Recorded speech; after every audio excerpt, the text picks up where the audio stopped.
अब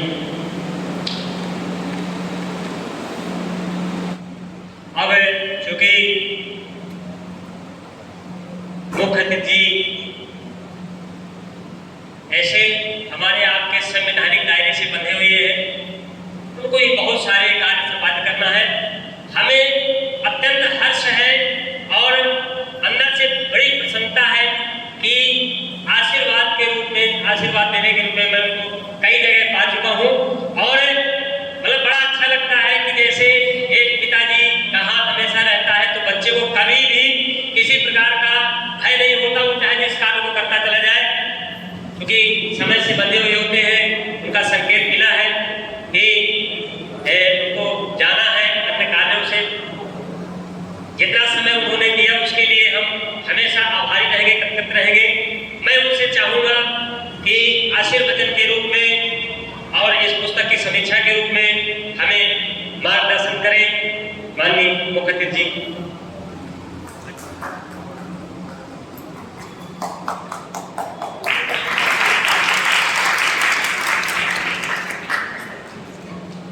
शाम को आएंगे सब, शाम को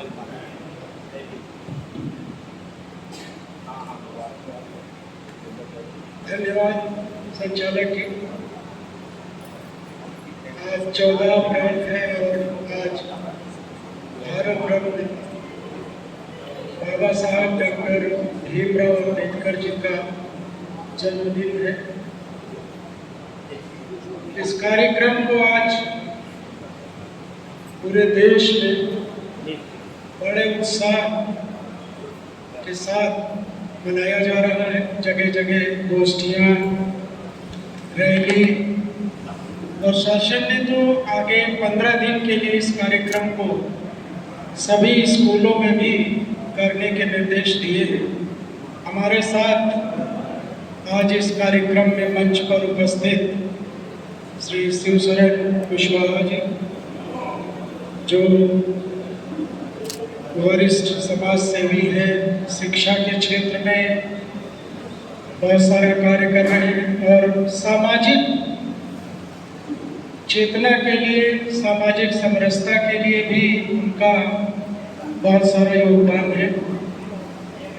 इनके परिवार के भी तमाम लोग जो शिक्षा से भी जुड़े हैं और मैं समझता हूँ कि वो राष्ट्रीय स्तर तक कुछ ना कुछ अलग करने का प्रयास कर रहे हैं। मैं अंकित जी को जान रहा हूँ, जिनके सौजन्य से आपने कई बड़े टूर्नामेंट तथागत में देखे होंगे। हमारे साथ बीडी मौर्य जी हैं, पुलिस में सीओ से रिटायर हैं और उनकी भी बहुत साफ और बड़े तेजतर्रार अधिकारियों में, पुलिस अधिकारियों में उनकी छवि रही है। श्री पटेल जी हैं, प्रवक्ता हैं, साइंस से, और कनक जी जिनकी पुस्तक का आज विमोचन हुआ है, वास्तव में बहुत सराहनीय कार्य किया है। किसी भी पुस्तक पर गद्य में पढ़ के और काव्य में लिखना बड़ी समझ का भी विषय होता है। मतलब ये लगता है कि उन्होंने संविधान के अनुच्छेदों को बड़ी गहनता से पढ़ा होगा, फिर काव्य में रूपांतरित किया होगा, फिर लिपिबद्ध किया होगा और तमाम बार इसमें करेक्शन भी किए होंगे। तब आज वो इस मंच से अपनी इस कृति को पढ़कर हम लोगों के बीच में रख रहे थे। निस्संदेह बहुत ही धैर्य और बड़ी मेहनत का कार्य उन्होंने किया है और इसका उनको प्रतिफल भी समाज के रूप में और अन्य स्थानों पर मिलेगा। और मैं चाहूँगा कि इस तरह की पुस्तकें बच्चों की लाइब्रेरी में, स्कूल की लाइब्रेरीज में भी होनी चाहिए।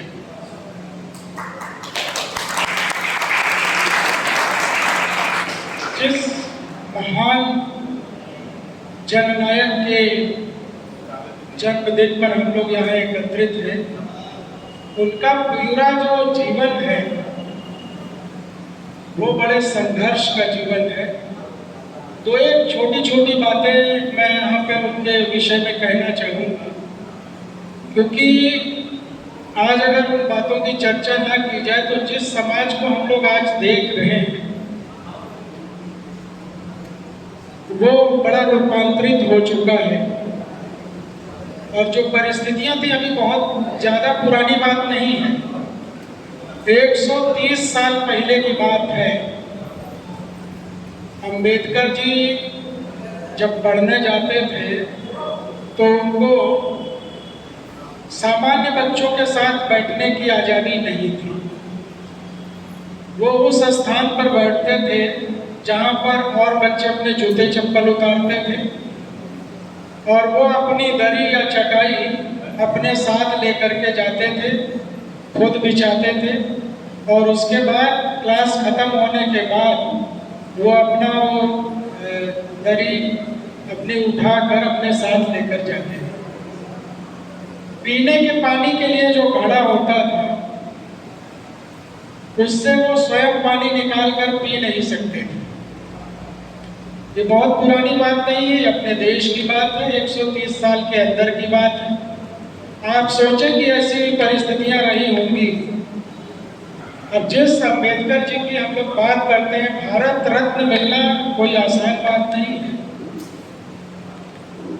कोई आसान बात नहीं है। जरा सी पदवी यहाँ लोगों को मिल जाती है तो उनके मिजाज नहीं मिलते हैं और ये हम लोग रोज देखते हैं। जो व्यक्ति भारत रत्न रहा हो, और अब बात चूंकि चल गई गई है तो मैं आपको बता दूं कि डॉक्टर अंबेडकर जी को जब यहाँ से स्पॉन्सर किया गया विदेश में पढ़ने के लिए तो कोलंबिया विश्वविद्यालय न्यूयॉर्क में अभी भी उस स्कूल में इनकी मूर्ति लगी हुई है, अमेरिका में। और वो मूर्ति इसलिए लगी है कि ये उस कॉलेज के सर्वश्रेष्ठ विद्यार्थियों में थे।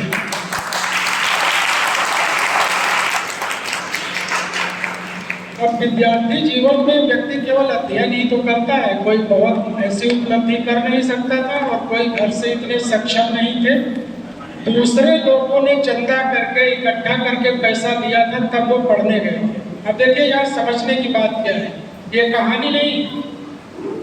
आप आज अपने बच्चों के साथ सोचे कि वो अपनी दरी लेके जाएगा और क्लास के बाहर उसको एक जगह बता दी जाएगी कि आप वहाँ बैठ जाइएगा, किसी को छुएंगे नहीं, किसी के साथ बैठेंगे नहीं। आप समझिए उसके मन पे क्या स्थिति होती होगी।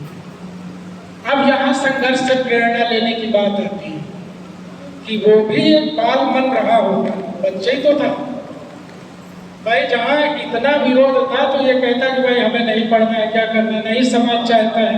एक बच्चा पढ़ रहा है, पूरे क्लास में एक बच्चा अलग दरी बिछा के और चटाई बिछा के अपनी अलग बैठा है और पानी लेने के लिए उसको एक चपरासी से कहना पड़ता था कि हमको पानी पिला दीजिए, तो वो दूर से पानी पिलाता था।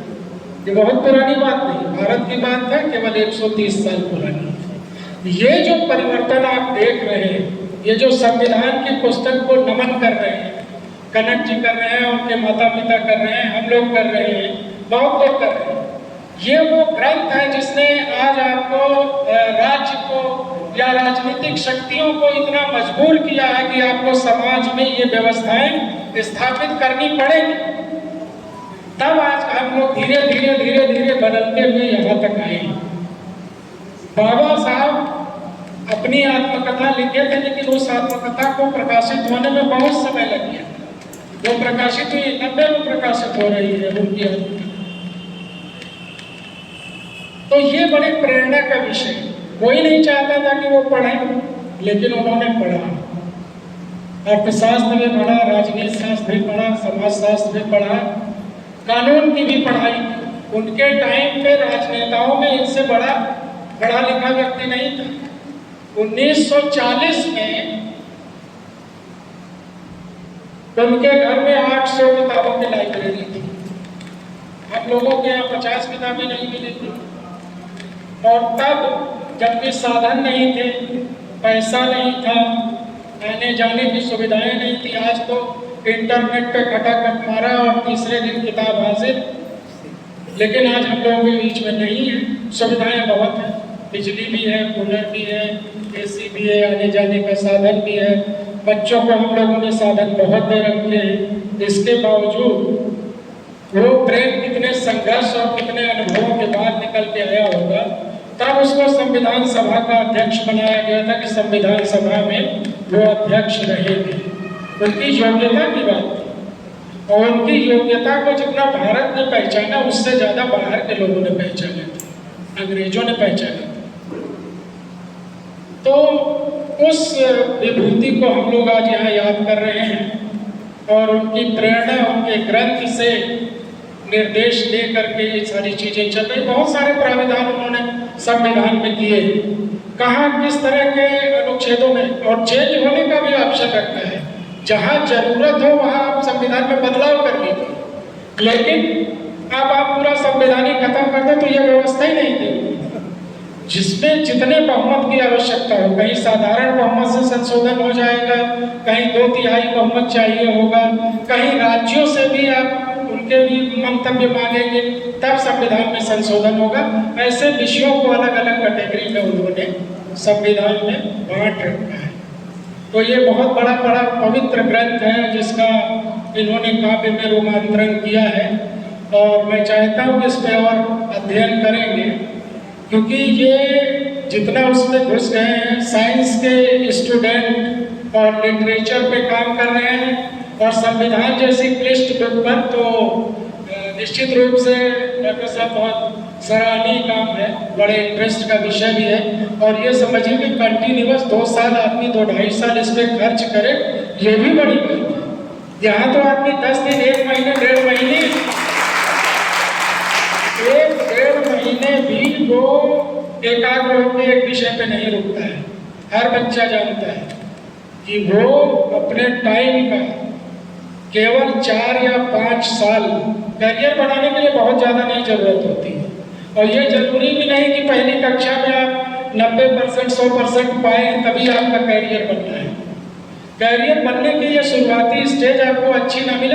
हमारे प्राइमरी में पढ़ के लोग बड़े बैरिस्टर बने, ऐसी बातें नहीं। तो वो जो 4-5 साल का क्रीम पीरियड है उसमें वो अपने करियर को बदल सकता है, कोई बच्चा बदल सकता है, लेकिन वो उतनी एनर्जी तो दे, उतना कमिटमेंट तो दे जितना वो सोच सकता है ऊंचा उठने की। अगर उतनी मेहनत करेगा तब उसको हासिल होगा। और आदतें बहुत सारा चेंज लाती है आदमी के अंदर, बच्चों के अंदर, सबके अंदर। अगर आपने दूध पीने की आदत नहीं डाली तो दारू पीने के लिए किसी ट्रेनिंग की जरूरत नहीं, वो अपने आप आ जाएगी। शिक्षित होने के लिए रोज स्कूल जाना है, किताबें पढ़नी है, मेहनत करनी है। अशिक्षित होने के लिए, मूर्ख बने रहने के लिए किसी स्कूल से शिक्षा ग्रहण करने की जरूरत नहीं। चढ़ाई पर आप गाड़ी चला रहे हो, आपको एक्सीलेटर लेना है, यानी मेहनत आपको देनी है, इंजन पे ताकत लगानी है, लेकिन आप खाली ताकत लगाना छोड़ दीजिए, अपने को आपको सामान्य व्यवस्था में रख दीजिए तो आप पीछे चले आएंगे। अपने बढ़ने के रास्ते पर अगर आपने संकल्प और कमिटमेंट के साथ झुक के कार्य न किया तो आप सफल होने वाले नहीं। इन लोगों ने मामूली संघर्ष किया है। 1927 में अम्बेडकर जी पढ़ के आ गए थे और राजनीति में घुसे थे, और 1927 से लेकर 1950 तक केवल समाज सुधार, शिक्षा, स्त्रियों को अधिकार, बच्चों को अधिकार, छुआछूत को हटाने का यही सब करते रहे समाज के लिए। चाहते तो वो भी एक अच्छी नौकरी कर सकते थे, बहुत सारे ऑफर थे उनके लिए। राजाओं ने कहा था हमारे यहाँ नौकरी कर लीजिए, आप जो पद चाहेंगे हम दे देंगे, लेकिन नहीं गए थे। पीड़ा थी कि हमको समाज को अपने कुछ देना है। तो ये सारे संकल्प थे। कनक जी भी एक संकल्प के साथ उतरे हैं। मैं उनके इस प्रयास की बधाई देता हूँ। अम्बेडकर जी के इस जन्मदिन पर आप सभी को बधाई देता हूँ। मंचस्थ हमारे सभी मनीषीगणों को बधाई देता हूँ। आपने मुझे भी यहाँ बोलने के लिए आमंत्रित किया है। हम आयोजक मंडल को धन्यवाद देते हैं, सभी साथियों को धन्यवाद।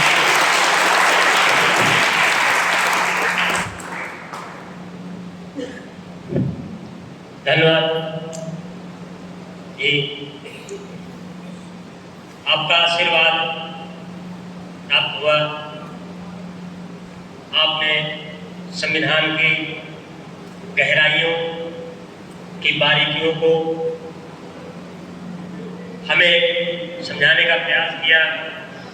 इसी तरह उम्मीद है कि आप हमेशा हमारा मार्गदर्शन करते रहेंगे।